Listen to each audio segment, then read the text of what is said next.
మీ business ఏదైనా మీ ఊర్లో promotion చేయాలంటే అది సుమన్ టీవీతోనే సాధ్యం. ఇప్పుడే సంప్రదించండి. నమస్తే, వెల్కమ్ టు సుమన్ టీవీ. నేను సుధా. మనలో చాలా మందికి ఆస్తి కొనుగోలు సమయంలో కానీ అమ్మే విషయంలో కానీ చాలా మందికి చాలా డౌట్స్ ఉన్నాయి. అవి ఎవరిని అడగాలి, ఎక్కడికి వెళ్ళి సంప్రదించాలి, ఎలా నివృత్తి చేసుకోవాలి అనే విషయాలపై చాలా అపోహలు ఉన్నాయి. అయితే సుమారుగా 20 ఏళ్ల నుంచి సివిల్ మరియు క్రిమినల్ కేసుల్లో విశాఖపట్నం జిల్లా కోర్టులో చేస్తూ టాప్ 4 నేషనలైజ్డ్ బ్యాంక్స్లో బ్యాంకు తరపున డెట్స్ రికవరీ ఇన్ ట్రిబ్యునల్ విశాఖపట్నంలో బ్యాంకు తరపున వాదిస్తూ ఇవాళ మన స్టూడియోలో ఆస్తి కొనుగోలు మరియు అమ్మకాల విషయాల్లో ఏ విధమైన జాగ్రత్తలు తీసుకోవాలో చర్చించడానికి మనతో ఉన్నారు సీనియర్ న్యాయవాది వైఎన్ రావు గారు. సార్ నమస్తే. సార్ నమస్కారం. సార్, అయితే ఇప్పుడు చాలా మందికి చాలా అపోహలు ఉన్నాయి. అసలు సైట్ ఆర్ఎల్స్ ఆస్తి కొనుక్కునే ముందు ఏ విధమైన జాగ్రత్తలు తీసుకోవాలి, అసలు ఎక్కడ ఎంక్వైరీ చేయాలి, ఎవరిని అడగాలని చాలా మందికి అసలు చాలా డౌట్స్ ఉన్నాయి. ఫస్ట్ ఆఫ్ ఆల్ అయితే డబుల్ అండ్ ట్రిపుల్ రిజిస్ట్రేషన్స్ ఎక్కువ అవుతూ ఉన్నాయి సార్ ప్రెసెంట్. ఒక వ్యక్తి సైట్ కొంటారు, ఒక వ్యక్తి తీసుకుంటారు ప్రాపర్టీ, దాన్ని ఇంకొకరి పేరు మీద కూడా మళ్ళీ రిజిస్ట్రేషన్ అయిపోతుంది. డబుల్ అండ్ ట్రిపుల్ రిజిస్ట్రేషన్స్ అవ్వడానికి గల కారణాలు ఏంటి సార్? మీరు అడిగిన ప్రశ్న చాలా చిన్నదిగా ఉంది, కానీ దీని ఆన్సర్ అవర్స్ టుగెదర్ మాట్లాడాలి. చాలా మంది మధ్యతరగతి ప్రజలు రకరకాలుగా మోసపోతున్నారు. బాగా ధనికులు ఈ మోసపోయిన వాళ్ళు తట్టుకోగలరు. మిడిల్ క్లాస్ ఫ్యామిలీస్లో ఎవరైతే ఉన్నారో వీళ్ళందరూ కూడా ఐడెంటిటీ క్రైసిస్, నేను ఏదో ప్రాపర్టీ కొనుక్కోవాలి, నేను సమాజంలో నేను కూడా ఒక లెవెల్కి వచ్చాను, నా పేరుతో ఒక ఫ్లాట్ ఉంది, నా పేరుతో ఒక హౌస్ సైట్ ఉంది, నేను ఒక ఇల్లు కట్టుకుంటున్నాను. ఐడెంటిటీ క్రైసిస్తో ఉద్యోగం వచ్చిన కొత్తలోనో పెళ్ళైన కొత్తలోనో రకరకాల ఫండ్స్ రకరకాలుగా వచ్చింది వెనక ముందు ఆలోచించకుండా, సంప్రదించాల్సిన వాళ్ళని సంప్రదించకుండా వాళ్ళు తొందరపాటు చర్యలతో చాలా తప్పులు చేస్తున్నారు. దీనివల్ల సరైన ఎంక్వైరీ చేయకపోవడం వల్ల డబుల్ రిజిస్ట్రేషన్స్, ఒక ప్రాపర్టీ అయితే నా అనుభవంలో 10 రిజిస్ట్రేషన్స్ 15 రిజిస్ట్రేషన్స్ కూడా కంప్లీట్గా అవడం, తర్వాత దీన్ని బేస్ చేసుకుని కోర్టుల చుట్టూ తిరగటం, ఇవన్నీ కూడా మ్యాక్సిమం కేసెస్లో మధ్య తరగతి కుటుంబాల్లోనే జరుగుతున్నాయి. ఇవి ఎందుకు జరుగుతున్నాయి అంటే చాలా కారణాలు ఉన్నాయమ్మా. ఒక ప్రాపర్టీ కొనే ముందు ఎవరిని సంప్రదించాలి, అది ఫస్ట్ బేసిక్గా ఎవరికి వాళ్ళు వేసుకోవాల్సిన ప్రశ్న. చాలా మంది ఏమవుతున్నారంటే ఈ ప్రాపర్టీ డీలర్స్ ఎవరైతే ఉంటారో వాళ్ళ చెప్పిన మాటలు నమ్మి వాళ్ళ ప్రాపర్టీని డిస్పోజ్ చేసుకోవాలి కనుక వాళ్ళు చెప్తారు. అందరూ తప్పు చెప్తారని అనను. చాలా మట్టుకు ఆ ప్రాపర్టీ డీలర్స్, ఈ బ్రోకర్స్, రకరకాల వాళ్ళు వీళ్ళని ఎవరైతే ఆశ్రయిస్తున్నారో వాళ్ళందరూ చెప్పిన మాటల్లో విని మిగతా విషయాలు మర్చిపోయి అదే నిజం అనుకుని చాలామంది ప్రాపర్టీకి అడ్వాన్స్ ఇవ్వడం, రిజిస్ట్రేషన్ చేసుకోవడం చేస్తున్నారు. ఫస్ట్ ఒక ప్రాపర్టీ కొనుక్కోవాలనుకున్నప్పుడు ఎక్కడ కొనుక్కోవాలి, ఏం చేయాలి? ఫస్ట్ ఒక ప్రాపర్టీ కొనాల్సిన పరిస్థితి, ఎస్ ఈ ప్రాపర్టీ నచ్చింది, మేము చూసుకున్నాం, ఫిజికల్ ఫీచర్స్ బాగున్నాయి అన్నప్పుడు నేషనలైజ్డ్ బ్యాంక్లో కానీ ఎనీ బ్యాంక్లో ఒక 10 ఏళ్ళు 15 ఏళ్ళు ప్యానల్ అడ్వకేట్ కింద సర్వీస్ చేస్తున్న ఒక అడ్వకేట్ని సంప్రదించి, సార్ ఈ ప్రాపర్టీ నేను కొనుక్కుందాం అనుకుంటున్నాను, అమ్మేవాళ్ళు ఈ డాక్యుమెంట్స్ ఇచ్చారు, ఈ డాక్యుమెంట్స్ని చూసి నాకు ఒపీనియన్ ఇవ్వండి అని చెప్పేసి అడుగుతూ ఉంటారు. నేను అడిగేది అదే తప్పని చెప్తాను. వాళ్ళు ఇచ్చిన ప్రాపర్టీస్ని బేస్ చేసుకుని ఒపీనియన్ ఇవ్వమని చెప్పేసి అడగకూడదు.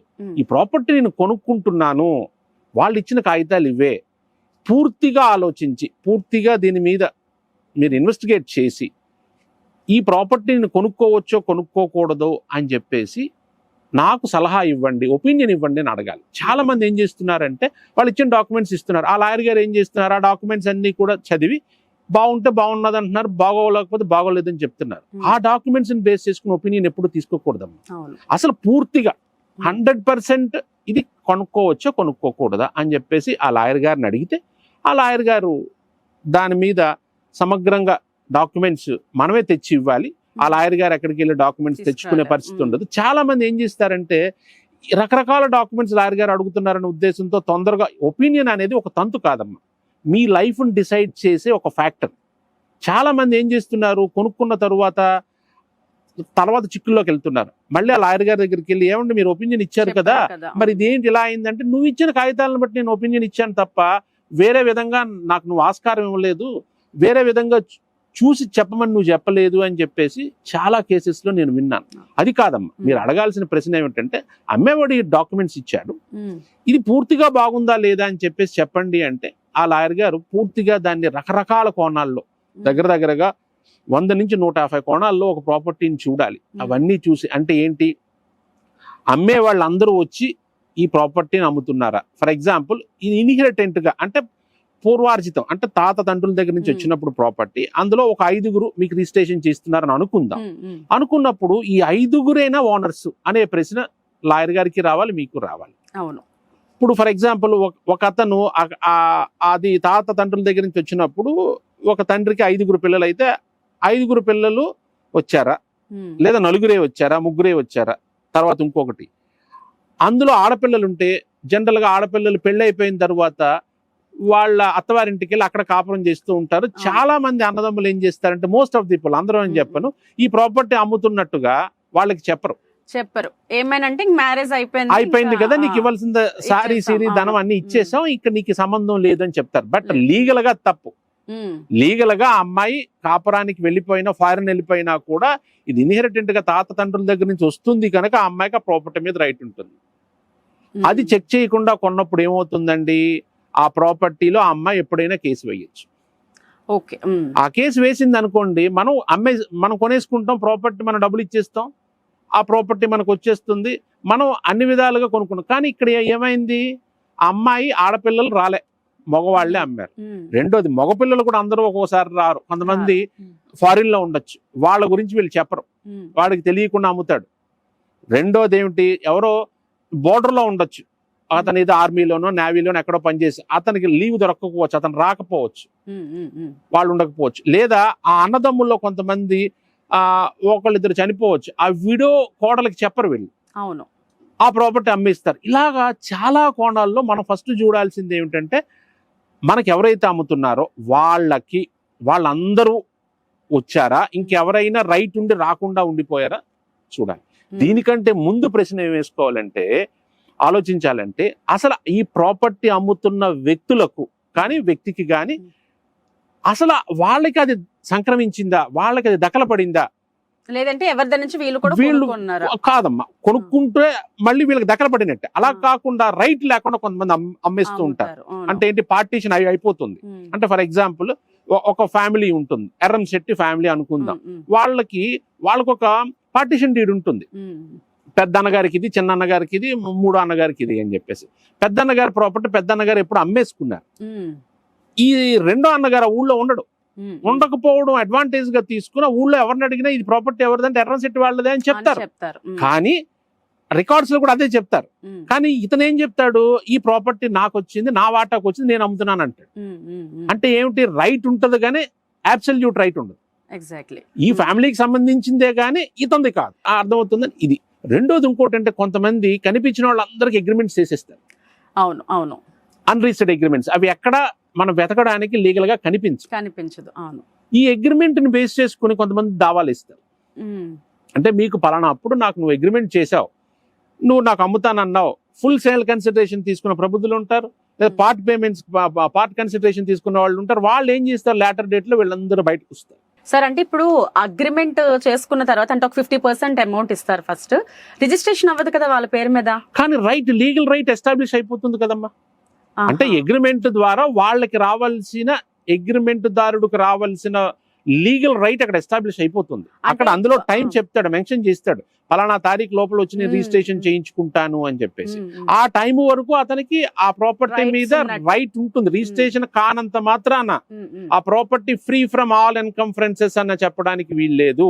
అక్కడ ఒక లీగల్ గా ఒక లింక్ ఏర్పాటు మనకు అమ్మేవాడు వేరే వాళ్ళతో లింక్ పెట్టుకున్నాడు. అవి ఎంతవరకు ఉన్నాయి అనేది కూడా చూడాలి. ఇవన్నీ ఎవరు చూస్తారు, సమర్థుడైన ఒక లాయర్, సివిల్ ప్రాక్టీస్ చేస్తున్న లాయర్ చూడగలడు.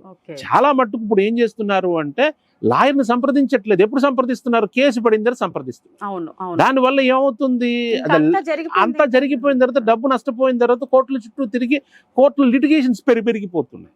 అది కరెక్ట్ ప్రొసీజర్ కాదు. కొనుక్కునే ముందు ఇవన్నీ చూడాలి. సార్ ఇప్పుడు కొనుక్కునే ముందు ఇవన్నీ చూడాలంటున్నారు. అంటే మోస్ట్ ఆఫ్ ది పీపుల్ ఎవరైనా ఒక సైట్ కొన్నప్పుడు ఫస్ట్ మనం ఈసీ చెక్ చేసుకుంటాం. అందరూ కావాలంటే ఈసీ చెక్ చేసుకోండి, ఈసీలో క్లియర్ గా ఉంటుంది అంతా అని చెప్తారు. మరి ఈసీలో ఇప్పుడు మీరు చెప్పినట్టే ఒక పలానా పేరు మీద ఉంది, అది ఆల్రెడీగా రిజిస్ట్రేషన్ అయిపోయింది అనుకుందాం. ఇప్పుడు డబల్ అండ్ ట్రిపుల్ రిజిస్ట్రేషన్స్ అవ్వడానికి ఆస్కారం ఎక్కడ ఉంటుంది సార్? ఈసీ అనేది చాలా మంది అనుకునేది ఏమిటి అంటే ఈసీ అనేది ఒక బ్రహ్మ పదార్థం, ఈసీలో ఏదో రిఫ్లెక్ట్ ఏం అవుదాం, it is an entry. Entry అంటే ఏంటి? ఈ ప్రాపర్టీ మీద పలానా వాళ్ళకి ఈ విధంగా రిజిస్ట్రేషన్ అయింది, గిఫ్ట్ ఇచ్చారు, తనఖా ఉంది, ఇలాంటివి ఎంట్రీస్ రికార్డ్ చేసే ఒక ఎంట్రీ అంతే. కానీ ఈసీలో మీకు ఓనర్ అతనా కాదా అనేది తెలియదు. అతను అమ్ముతున్నాడు, ఇతను కొనుక్కుంటున్నాడు, అతను అమ్ముతున్నాడు, ఇతను కొనుక్కుంటున్నాడు, అంతవరకే తెలుస్తుంది. అతను తాకట్టు పెడుతున్నాడు, ఇతను తాకట్టు పెట్టించుకుంటున్నాడు. కానీ ఇవన్నీ ఓనర్సే చేస్తున్నారా, ఫుల్ రైట్ అబ్సల్యూట్ రైట్ ఉన్న వాళ్ళే చేస్తున్నారా అనేది మళ్ళీ ఒక రకమైన ప్రశ్న. అక్కడ ఈసీ అనేది వన్ ఆఫ్ ది మెజర్ అంతే. అంతే తప్ప ఈసీలో బాగుంటే అంతా బాగుందనే భ్రమలోకి వెళ్ళడం కరెక్ట్ కాదు. అర్థమవడం గురించి చెప్తాను. మీకు జ్వరం వచ్చింది, జ్వరం వచ్చిందంటే అర్థం ఏమిటి? మీ బాడీలో ఏదో ఒక ఆర్గాన్ సఫర్ అవుతుందని. జ్వరానికి మందు ఇవ్వకూడదు. ఆర్గాన్ కి ఎక్కడైతే మీకు లివర్ పాడైపోతే జ్వరం వచ్చిందా, కన్ను బాగోపోతే జ్వరం వచ్చిందా అనేది ఈసీ కూడా అలాంటిదే. ఈసీలో జస్ట్ ఎంట్రీ కనబడుతుంది. ఫీవర్ వచ్చిందంటే సంథింగ్ ఈజ్ హ్యాపెండ్ అని అర్థం చేసుకోవాలి. అంతే తప్ప ఈసీలో ఎంట్రీస్ లేవనుకోండి, ఫ్రీ ఫ్రమ్ ఎన్కంఫరెన్స్ అని చెప్పేసి అనుకోవడానికి లేదు. సో ఈసీ అనేది ఒక విధంగా కనబడుతుంది కానీ ఈసీని పూర్తిగా నమ్మడానికి లేదు. జస్ట్ ఎంట్రీ, పలానా వాళ్ళకి ఈ ప్రాపర్టీతో సంబంధం ఉంది అని ఎస్టాబ్లిష్ చేయడానికి తప్ప ఇది అన్ని విధాలుగా బాగుంది అని ఒక నిర్ణయానికి రావడానికి ఈసీ ఒక్కటే సరిపోదు. సార్, ప్రాపర్టీ కొనుక్కునేటప్పుడు రిజిస్ట్రేషన్ డిపార్ట్మెంట్ యొక్క ఆవశ్యకత ఏమిటి? రిజిస్ట్రార్ దగ్గరికి వెళ్ళి మనం ప్రాపర్టీ రిజిస్ట్రేషన్ చేయించుకుంటాం. చాలా మంది ఏమనుకుంటారంటే ఈ ప్రాపర్టీ ఎవరిది, వాళ్ళే వచ్చి రిజిస్ట్రేషన్ చేస్తున్నారా లేదా అని రిజిస్ట్రార్ గారు చూస్తారు అనే ఆలోచనలో ఉంటారు. అది పూర్తిగా తప్పు. రిజిస్ట్రార్ గారు చూడాల్సింది ముఖ్యమైనది ఏమిటి అంటే కొనుక్కునే వ్యక్తి, అమ్ముకునే వ్యక్తి ఇండియన్సా కాదా. ఆ రోజు వాళ్ళకి సేల్ కన్సిడరేషన్, వాళ్ళు అనుకున్నది పేపర్ మీద రాసుకున్నది అందిందా అందలేదా. తర్వాత రిజిస్ట్రేషన్ ఎవరైతే చేస్తున్నారో వాళ్ళ యొక్క మెంటల్ కండిషన్ ఏమిటి, సరైన కండిషన్ లో ఉన్నారా లేదా. ఏదా అంటే ఏంటి, మస్తి స్థిమితం లేని వాళ్ళు, తర్వాత ఆరోగ్యం సరిగ్గా లేని వాళ్ళు, భ్రమించే వాళ్ళు, వీళ్ళని పట్టుకొచ్చి రిజిస్ట్రేషన్ ఏమన్నా చేస్తున్నారో లేదో చూస్తారు. రెండోది ఏంటంటే ఈ ఎవరైతే అమ్ముతున్నారో ఆయన ఇండియనా కాదా, ఎవరికైతే కొనుక్కుంటున్నారో ఆయన ఇండియనా కాదా అన్న. మన ఫారినర్స్ కి అమ్మలేము, కొనలేము. ఇప్పుడు మీరు చెప్తున్నారు కదా, ఇండియనా కాదా, అమ్మే వ్యక్తి కొనుక్కునే వ్యక్తి ఇండియనా కాదా అని సబ్ రిజిస్టర్ గారు చూస్తారు అని చెప్తున్నారు. అంటే ఇప్పుడు మీరు చెప్పిన దాని ప్రకారం ఫారినర్స్ అంటే ఇండియాలో ఉండి వేరే దేశం వెళ్ళి సెటిల్ అయిపోయిన వాళ్ళు మళ్ళీ మన ఇండియాలో ఏదైనా ప్రాపర్టీ కొనడానికి, అంటే ఇండియన్ సిటిజన్షిప్ లేకుండా ప్రాపర్టీ కొనడానికి వారు అనర్హులు. కామన్ లా పర్మిట్ చేయదు. స్పెషల్ పర్మిషన్ ఏమైనా తీసుకుంటే తప్ప కామన్ లా వాళ్ళు ఈవెన్ ఒకప్పుడు వాళ్ళు ఇండియన్స్, ఒక్కసారి మన ఇండియన్ పాస్పోర్ట్ తో వెళ్ళి అక్కడ సెటిల్ అయిపోయి వేరే దేశం పాస్పోర్ట్ వస్తే మన passport deemed cancel. Okay. So అందుకని వాళ్ళు ఒకప్పుడు ఇండియన్స్ అయ్యి ఉండొచ్చు, ఇక్కడే పుట్టుండొచ్చు, ఇక్కడే చదువుకుని ఉండొచ్చు, కానీ ఒకసారి అక్కడికి వెళ్ళి ఆ పాస్పోర్ట్ వేరే కంట్రీ పాస్పోర్ట్ తీసుకున్నప్పుడు వాళ్ళు ఇండియన్స్ కారు. వాళ్ళ ప్రాపర్టీ ఇండియాలో ఉన్నప్పటికీ కూడా లీగల్ గా వాళ్ళు అమ్మలేరు. ఓకే. అంటే సో ఇండియన్స్ తో మనం వ్యవహారం చేయగలం కానీ ఫారినర్స్ తో వ్యవహారం చేయలేము. కానీ ఎన్ఆర్ఐస్ వేరు. ఎన్ఆర్ఐస్ ఫారినర్స్ కింద ఫీల్ అవుతారు, అది కాదు. ఎన్ఆర్ఐస్ కి ఇండియా రావచ్చు, ఇక్కడ వ్యవహారాలు చేయొచ్చు. పూర్తిగా అక్కడ సిటిజన్షిప్ పొందిన వాళ్ళు ఎవరికి కూడా అమ్మలేము, కొనలేము. వాళ్ళ ప్రాపర్టీ ఒకప్పుడు ఇండియాలో ఉన్నప్పటికీ కూడా ఆ ప్రాపర్టీని వాళ్ళు డిస్పోజ్ చేయలేరు in the common practice of law. అంటే అది ఇంకా ఆ ల్యాండ్ ఏదైతే ఉందో అది గవర్నమెంట్ కి అని చెప్పలేము. వాళ్ళు రెగ్యులర్ రిజిస్ట్రేషన్ లో అది కుదరదు. దాన్ని మళ్ళీ పర్మిషన్స్ తీసుకుని రకరకాలుగా డిపార్ట్మెంట్స్ కి అప్రోచ్ అయ్యి ఒకప్పుడు ఇలా ఉన్నాను, ఎందుకు ఇలా వదిలేసి ఇవన్నీ ఎక్స్ప్లెయిన్ చేస్తే అది డిస్క్రిషన్ ఆఫ్ ది గవర్నమెంట్. అది స్పెషల్ యాక్ట్, స్పెషల్ పర్మిషన్స్ తీసుకుని చేయాలి తప్ప రెగ్యులర్ రిజిస్ట్రేషన్స్ కుదరవు. రెండోది ఇంకొకటి ఏమిటంటే రిజిస్ట్రారు గారు అందరూ వచ్చి రిజిస్ట్రేషన్ చేస్తున్నారా లేదా అనేది చూసే వ్యవహారం జరగదు. అర్థమవుతుందండి. ఎప్పుడు రిజిస్ట్రార్ గారు ఇంటర్ఫియర్ అవుతారంటే ఏదైనా ఒక పర్టికులర్ కోర్టు ఆర్డర్ ఇచ్చి, కోర్టు వారు చెప్తారు ఈ ప్రాపర్టీ రిజిస్ట్రేషన్ చేయొద్దు, ఒక కోర్టు ఆర్డర్ పంపిస్తారు, అలాంటప్పుడు రిజిస్ట్రేషన్ చేయరు.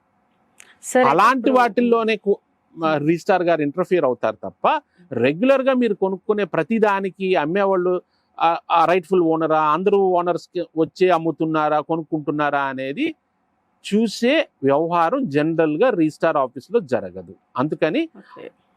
అన్ని రిజిస్ట్రార్ గారు చూస్తారు అనే ఆలోచనలోంచి కొనుక్కునేవాళ్ళు బయటికి రావాలి.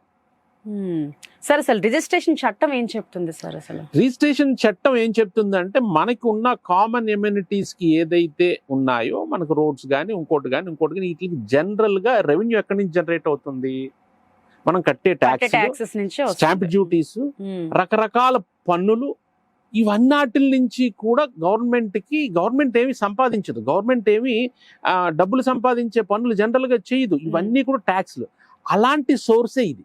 One of the source state కి ఎలా వస్తుంది అంటే స్టాంప్ డ్యూటీ నుంచి వస్తుంది. ఈ స్టాంప్ డ్యూటీ ఆ సర్వే నెంబర్ కి ఎంత ఉంది, గవర్నమెంట్ వాల్యూ ఎంత ఉంది, ఆ వాల్యూకు తగ్గట్టుగా స్టాంప్ డ్యూటీ కట్టారా, డెఫిసిట్ స్టాంప్ డ్యూటీయా కాదా, ఇవన్నీ రిజిస్ట్రార్ గారు చెక్ చేసుకుని దీని మీద ఏదైనా ప్రొహిబిటరీ ఆర్డర్ ఉందా, ఏదైనా కోర్టు వారు ఇది సేల్ చేయకుండా హోల్డ్ చేయండి, మళ్ళీ నేను ఫర్దర్ ఆర్డర్స్ ఇచ్చే వరకు దీన్ని హోల్డ్ అలాంటివి చూస్తారు తప్ప. లేదా ఇన్కమ్ ట్యాక్స్ వాళ్ళు ఏం చేస్తారంటే ఒక స్పెషల్ ఇది ఇస్తారు. ఇన్కమ్ ట్యాక్స్ కోర్టు ఏం చేస్తుందంటే పలానా ప్రాపర్టీ పలానా వాళ్ళ పేరుతో ఉంది, మీరు దాన్ని మళ్ళీ మా ఫర్దర్ ఆర్డర్స్ ఇచ్చే వరకు కూడా దాన్ని మీరు ప్రొహిబిటెడ్ ప్రాపర్టీస్ లో పెట్టండి. అలాగే స్పెషల్ కోర్ట్స్, ఇలా ఏదైనా ఒక స్పెషల్ ఆర్డర్ ఉంటే తప్ప జనరల్ గా మిగతా విషయాలు రిజిస్ట్రార్ ఆఫీసులో చూసి ఇది సరైన ఓనర్స్ రాలేదు అని ఆపే అధికారం జనరల్ గా రిజిస్ట్రార్స్ కి ఉండదు. Interfere hour. స్టాంప్ డ్యూటీ వస్తుందో లేదో చూస్తారు. అది వాళ్ళ యొక్క విధి. ప్రతి దానికి కూడా కొన్ని పరిధులు ఉంటాయి. ప్రతిదీ మీరు చేయాల్సిన పని, మీరు ప్రాపర్టీ కరెక్టా కాదా చూడాల్సిన పని రిజిస్ట్రార్ గారు చూడరు. దానికి ఎవరున్నారు? ప్రాక్టీస్ చేస్తున్న, సివిల్ ప్రాక్టీస్ చేస్తున్న ఒక ఎమినెంట్ లాయర్ దగ్గరికి వెళ్ళి ఆయనకి డాక్యుమెంట్స్ అన్ని తీసుకుని ఆయనకి సబ్మిట్ చేసి, ఇంకా ఆయన ఏదైనా డాక్యుమెంట్స్ అడిగితే ఆ డాక్యుమెంట్స్ కూడా ఇచ్చి పర్ఫెక్ట్ గా ఉందా లేదా అనే అభిప్రాయం తీసుకోవాలి. అప్పటికి కూడా అది అభిప్రాయమే, పూర్తిగా 100% బాగుంది అని చెప్పేసి చెప్పడానికి లేదు. దాని పేరే ఒపీనియన్. ఒపీనియన్ లో 99% అవన్నీ కూడా ఆయన చూస్తారు. చూసి ఫైనలైజ్ చేసి ఇది బాగుంది నా ఒపీనియన్ వరకు అని చెప్పేసి ఒక కంక్లూజన్ డ్రా చేసి ఇస్తారు. అలా కొనుక్కుంటే 100కి చాలా పర్సెంట్, ఒక 80-90% తప్పులు జరిగే ఆస్కారం తక్కువ. అప్పుడు తప్పులు జరగవని చెప్పలేం, ఆస్కారం తక్కువ అని రకరకాల యాంగిల్స్ లో చూస్తారు. వాళ్ళకున్న అనుభవాన్ని అంతా రంగరించి అక్కడ పెట్టి చూస్తారు. మీరు వాళ్ళకి తగు ఫీజు ఇస్తారు కనుక వాళ్ళు దానికి న్యాయం చేస్తారు. చూసారు కదండి, ఇప్పటి వరకు మనం చాలా విషయాలు తెలుసుకున్నాం. ఏదైనా ఒక ఆస్తి కొనుగోలు చేసే ముందు కానీ అమ్మే ముందు కానీ చిన్న పొరపాట్లు తెలియకుండానే చేసేస్తూ ఉంటాం.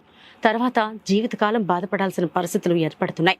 అలాంటివి చిన్న పొరపాట్లు జరగకుండా ఉండాలి అంటే ఒక మంచి ప్రాపర్టీ అడ్వైజర్ని ఆర్ ఒక అడ్వకేట్ని సంప్రదించి ఇలాంటి విషయాల్లో జాగ్రత్తలు తీసుకోవాలి. మరిన్ని ఇలాంటి అప్డేట్స్ కోసం చూస్తూనే ఉండండి సుమన్ టీవీ. నమస్తే.